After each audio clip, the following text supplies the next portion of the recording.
मित्र हो नमस्कार. लोकराज्य अध्यासन कराडतर्फे आयोजित वाचन जागर उपक्रमात आपणा सर्वांचं मनपूर्वक स्वागत. ज्येष्ठ लेखक ना. अभ्यंकर तथा नाना अभ्यंकर लिखित राष्ट्रपिता महात्मा गांधी या छोटेखानी चरित्र ग्रंथाचं क्रमशः वाचन. वाचक स्वर ॲडव्होकेट संभाजीराव मोहिते कराड. भाग 3. नवा कायदा रद्द व्हावा म्हणून गांधींनी खूप प्रयत्न केले. इंग्लंडचे वसाहत मंत्री, भारत मंत्री इतकेच काय, पण इंग्लंडचे मुख्य प्रधान यांचीही त्यांनी प्रत्यक्ष भेट घेतली व हिंदी लोकांना अत्यंत अपमानास्पद असणारा तो कायदा रद्द करण्याची त्यांचे मन वळवण्याचा प्रयत्न केला. त्या सर्वांची सहानुभूती मिळवून गांधी दक्षिण आफ्रिकेत परत आले. पण या काळ्या कायद्याच्या बाबतीत गांधींना मिळालेले यश अल्पजीवी ठरले. 1906 सालच्या डिसेंबर महिन्यात ट्रान्सवाल व ऑरेंज कॉलनीज यांना प्रांतिक स्वायत्तता मिळाली. त्यानंतर ट्रान्सवाल पार्लिमेंटच्या पहिल्याच अधिवेशनात तो काळा कायदा जवळजवळ मूळच्या स्वरूपात संमत करण्यात आला व साम्राज्य सरकारच्या मान्यतेची त्याच्यावर शिक्कामोर्तब झाले. या कायद्याची अंमलबजावणी तारीख 1 जुलै 1907 पासून व्हायची होती. आपली नावे नोंदवण्यासाठी हिंदी लोकांना तारीख 30 जुलैपर्यंत सवलत देण्यात आली होती. तेथील राज्यकर्त्यांना शब्दांची किंमत वाटत नसून कृतीची वाटते याबाबत गांधींची खात्री होऊन चुकली. त्यांनी सत्याग्रह मंडळ या नावाची एक संस्था स्थापन केली. तिच्या वतीने सार्वजनिक सभा घेण्यात येऊन या मंडळात दाखल होणाऱ्या सभासदांकडून व काळ्या कायद्याविरुद्ध सत्याग्रह करण्याची शपथ घेण्यात येईल. पोलिसांनी कोणाही हिंदी माणसाला मारहाण केल्यास त्यांना कसल्याही प्रकारचा प्रतिकार करायचा नाही व अटक केल्यास स्वखुशीने तुरुंगात जायचे अशी सूचना सर्व हिंदी लोकांस देण्यात आल्या. हे हिंदी लोक आपापली नावे नोंदवणार नाहीत, त्यांना तिथे व्यापार करण्यासाठीच नव्हे तर राहण्याचीही सवलत मिळणार नाही असे तेथील सरकार वारंवार बजावित असतानाही हिंदी लोक त्या धमक्यांना जुमानीत ना. नावे नोंदवण्याची मुदत 2दा वाढवूनसुद्धा उपयोग होईना. तारीख 30 नोव्हेंबरपर्यंत 13,000 हिंदी लोकांपैकी फक्त 511 लोकांनीच आपली नावे नोंदवली असल्याचे सरकारला आढळून आले. गांधींनी आपले इंडियन ओपिनियन हे पत्र सर्वस्वी या कार्याला वाहून टाकले होते. या चळवळीच्या पुढाऱ्यांना अटक केली म्हणजे सामान्य माणसे या कायद्याला शरण येतील या कयासाने गांधींसकट सर्व पुढाऱ्यांना अटक करण्याचे सरकारने ठरवले. गांधींनी व इतर पुढाऱ्यांनी 48 तासाच्या आत ट्रान्सवालच्या हद्दीबाहेर निघून जावे असा कोर्टाने हुकूम दिला.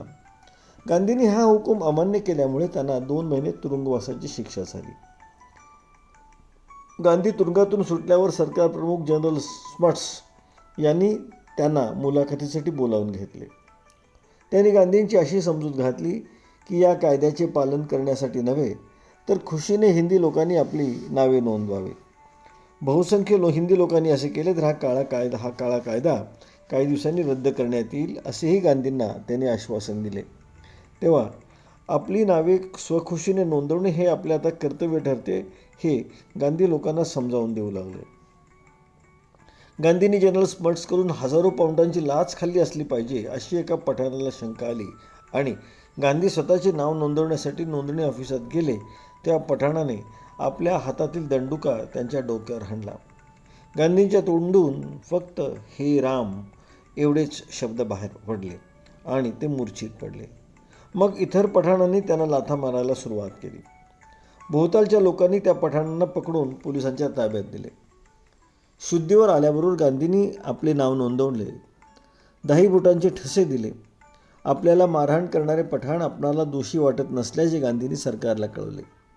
मी काहीतरी अन्याय कृती करत आहे असेच त्यांना वाटत होते आणि म्हणून त्यांनी त्यांना अवगत असलेल्या मार्गाचा अवलंब केला असे गांधींनी लोकांना सांगितले. पण सरकारने त्यापैकी 2 पठाणांना 3 महिन्याची सक्त मजुरीची शिक्षा दिली. हजारो हिंदी लोकांनी नोंदणीसाठी अर्ज केले व त्यापैकी बहुतेक मंजूरही झाले. पण सरकार आपले वचन पाळण्याचे लक्षण दिसेना. तेव्हा गांधींनी त्या सरकारला एक मुदत दिली आणि त्या मुदतीच्या आत सदर काळा कायदा रद्द करण्यात आला नाही तर हिंदी लोक त्यांना सरकारकडून मिळालेले दाखले जाळून टाकतील असे बजावले. पण त्या सरकारने याची दखल घेतली नाही. तेव्हा सरकारच्या दृष्टीने आवश्यक असे प्रमाणपत्र घेतल्याशिवाय हिंदी पुढाऱ्यांनी फेरीवाल्याचा धंदा सुरू केला. अशा 100 लोकांना शिक्षा करण्यात आली. काही गरीब हिंदी लोकांची हिंदुस्थानात रवानगी करण्यात आली. तुरुंगवास पत्करणाऱ्या हिंदू लोकांविषयीची आपली सहानुभूती व्यक्त करण्याकरिता तारीख 23 जुलै रोजी ट्रान्सवालमधील सर्व व्यापाऱ्यांनी हरताळ पाळला. गांधींनी पाळलेला हा पहिला हरताळ होय.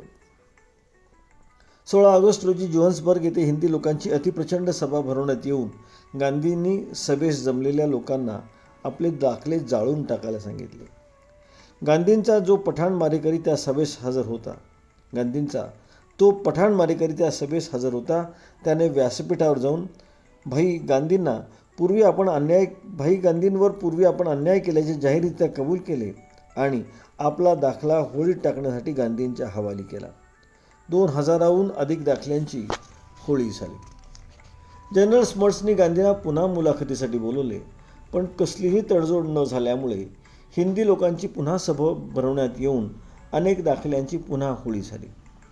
गांधींना 25 पाऊंड दंड किंवा 2 महिने सक्त मजुरी अशी शिक्षा सांगण्यात आल्यावर त्यांनी दंड न भरता तुरुंगवास पत्करला.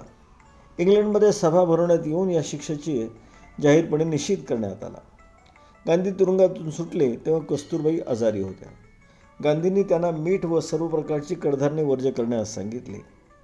हे पथ्य पाळणे मुळीच कठीण नाही हे प्रत्यक्ष दाखवण्यासाठी त्यांनी स्वतः 1 वर्षापर्यंत मीठ व कडधान्य न खाण्याचे बंधन स्वतःवर लादून घेतले. डॉक्टर मंडळींनी कस्तुरबाईंची आशा सोडली होती, पण गांधींच्या हाताला यश आले. गांधींची चळवळ चालू असल्यामुळे त्यांना पुन्हा 3 महिने सक्त मजुरीची शिक्षा झाली. गांधींना अटक करून तुरुंगात टाकायचे व शिक्षेची मुदत संपल्यावर त्यांना सोडून द्यायचे हा तेथील सरकारचा नित्याचाच उद्योग होऊन बसला. गांधी प्रत्येक वेळी शिक्षा भोगून परत आले की त्यांचे सामर्थ्य पूर्वीपेक्षा अधिक वाढले असल्याचा अनुभव येईल.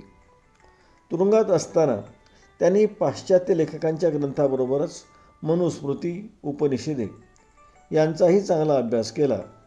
इतर कोणाही हिंदी लोकांपेक्षा तमिळ लोकांनी त्या लढ्यात त्यांना अधिक कार्य केले असल्यामुळे त्यांच्याबद्दल आपली कृतज्ञता व्यक्त करण्यासाठी गांधीजींनी तमिळ भाषेचा अभ्यास करून त्या भाषेतील अनेक ग्रंथ वाचले.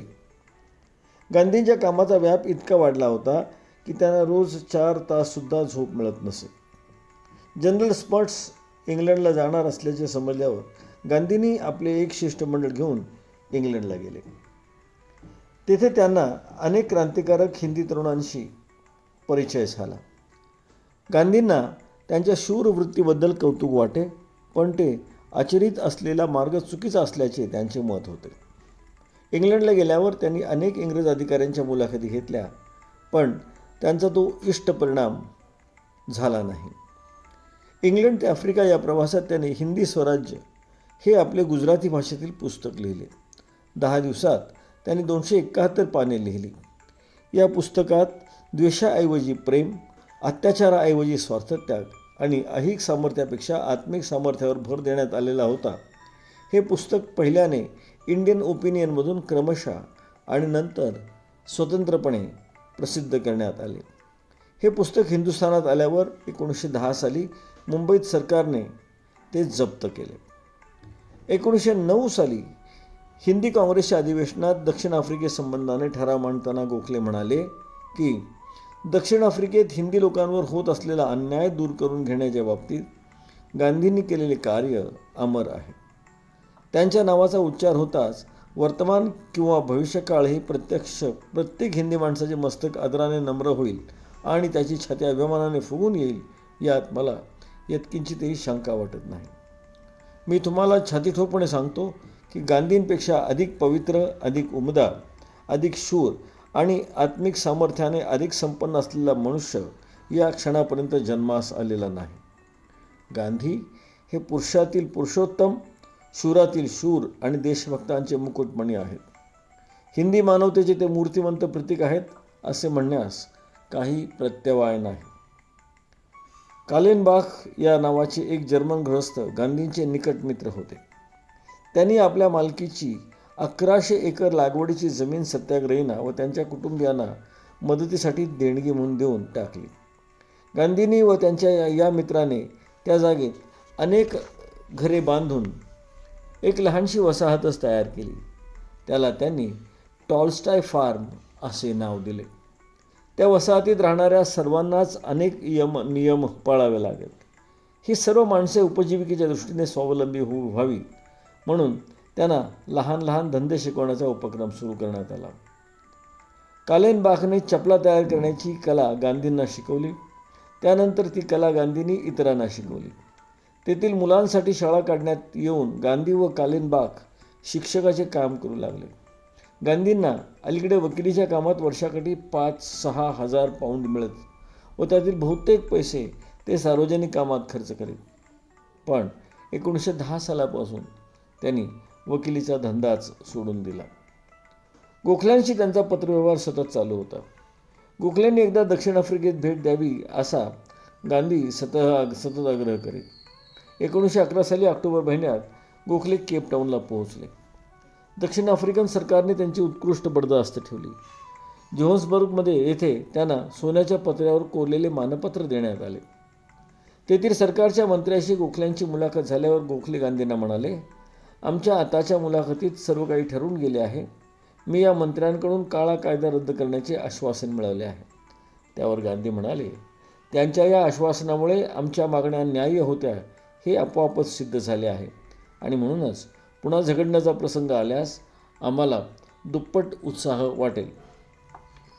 टॉल्स्टॉय फार्मवर गोखल्यांचा मुक्काम 3 दिवस होता. हिंदुस्थानात परत आल्यावर मुंबईत जाहीर भाषण करताना ते म्हणाले, गांधींचे व्यक्तिमत्व किती थोर आहे याची कल्पना त्यांच्याशी ज्यांचा संबंध आलेला नाही अशा लोकांना येणे अशक्य आहे. ते स्वतः तर अत्यंत शूर वृत्तीचे आणि थोर आहेतच, पण त्यांचा विशेष हा की अगदी सामान्य गणल्या गेलेल्या माणसांनाही कमालीचे शूर आणि थोर हुतात्मा बनवण्याचे सामर्थ्य त्यांच्या अंगी वसत आहे. दारिद्र्याने गांजलेल्या आणि निरक्षर अशा लोकांना एवढा अलौकिक त्याग करायला ज्या गांधींनी शिकवले त्यांची थोरवी काय वर्णावी. दक्षिण आफ्रिकेतील खुद्द गोऱ्या लोकांना गांधींविषयी अत्यंतिक आदर वाटत असल्याचे पाहून माझे अंतःकरण कसे भरून आले असेल याची कल्पना केलेलीच बरी. गांधींविषयी बोलताना गोखले काय म्हणले पुन्हा एकदा वाचतो. ते म्हणतात, गांधींचे व्यक्तिमत्व किती थोर आहे याची कल्पना त्यांच्याशी ज्यांचा संबंध आलेला नाही अशा लोकांना येणे अशक्य आहे. ते स्वतः तर अत्यंत शूर वृत्तीचे आणि थोर आहेतच, पण त्यांचा विशेष हा की अगदी सामान्य गणल्या गेलेल्या माणसालाही कमालीचे शूर आणि थोर हुतात्मे बनवण्याचे सामर्थ्य त्यांच्या अंगी वसत आहे. दारिद्र्याने गांजलेल्या आणि निरक्षर अशा लोकांना एवढा अलौकिक त्याग करायला ज्या गांधींनी शिकवले त्यांची थोरवी काय वर्णावी. दक्षिण आफ्रिकेतील खुद्द गोऱ्या लोकांना गांधींविषयी अत्यंतिक आदर वाटत असल्याचे पाहून माझे अंतःकरण कसे भरून आले असेल याची कल्पनाच केलेली बरी. मित्रहो, आज आपण थांबतो आहोत. मात्र तत्पूर्वी मला श्रोतृवर्गाला एक आवाहन करायचं, विनंती करायची आहे की अशा या महापुरुषाविषयी, आपल्या राष्ट्रपित्याविषयी जेव्हा समाजात काही नतद्रष्ट माणसं अत्यंत बेताल शब्दप्रयोग करत असतात तेव्हा त्यांना किमान त्यांच्या गांधींच्या अहिंसेच्या तत्त्वाचं तरी आठवण करून आपण द्यावी लागेल की बाबा हो, तुम्ही किती चुकता आहात याची कल्पना तुम्ही करा. आपण कुणाविषयी गरळ उगतो याचं भान ठेवा आणि तत्पूर्वी त्याच्या चरित्राला एकदा स्पर्श करा, तर आपल्याला गांधी कळण्यास मदत होईल. आज आपण थांबतो आहोत. नमस्कार. जय भारत.